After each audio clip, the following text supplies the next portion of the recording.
పెళ్ళై నెల రోజులు అయిందో లేదో భర్తతో కాపురం ఇష్టం లేదు అంటూ అతన్ని చంపాలని చూసిందో భార్య భర్తపై విష ప్రయోగం చేసింది. జ్యూస్ లో పాయిజన్ కలిపి ఇచ్చేసింది. ఇది తాగిన అతను అపస్మారక స్థితికి చేరుకున్నాడు. ప్రస్తుతం హాస్పిటల్లో కొన ఊపిరితో కొట్టుమిట్టాడుతున్నాడు. తమిళనాడులోని కడలూరులో జరిగింది ఈ దారుణం. భర్తతో కాపురం ఇష్టం లేదని ఆ మహిళ చెప్తోంది. ఇదే విషయంపై గతంలో భర్త నిలదీయడంతో వేరే వ్యక్తిని ప్రేమించాలని చెప్పింది. అయితే పెద్ద మనుషుల పంచాయతీలో రాజీ కుదిరింది. కానీ పంచాయతీ తర్వాత కూడా ఆమె ప్రేమాయణం కొనసాగించింది. తాజాగా జ్యూస్ లో విషం కలిపి భర్తకి ఇచ్చింది ఆ భార్య.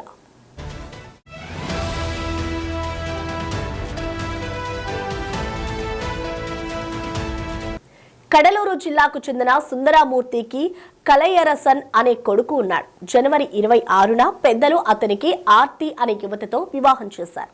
అయితే ఆర్తికి ఈ పెళ్లి అస్సలు ఇష్టం లేదు. తల్లిదండ్రులు పట్టుబట్టడం వల్లే ఆమె తప్పనిసరి పరిస్థితుల్లో ఒప్పుకుంది.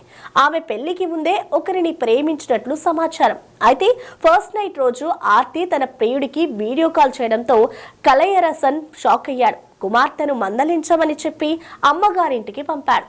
పుట్టింటి వారు మళ్లీ సర్ది చెప్పి అత్తారింటికి పంపారు. అయితే తన ప్రేమికుడితో ఎడబాటును తట్టుకోలేకపోయిన ఆర్తి ఫిబ్రవరి 20వ తేదీన సాఫ్ట్ డ్రింక్ లో విషం కలిపి భర్త కలయరసన్ కు ఇచ్చింది. దీంతో అతను ఇప్పుడు చావు బ్రతుకుల్లో హాస్పిటల్లో చికిత్స పొందుతున్నాడు. ఈ ఘటనపై కడలూరులోని పుదుచత్తారం పోలీస్ స్టేషన్ లో ఫిర్యాదు నమోదైంది. ఆర్తిపై తగిన చర్యలు తీసుకోవాలని డిమాండ్ చేస్తూ కలయరసన్ తల్లిదండ్రులు జిల్లా పోలీస్ సూపరింటెండెంట్ కార్యాలయంలో కూడా ఫిర్యాదు చేశారు.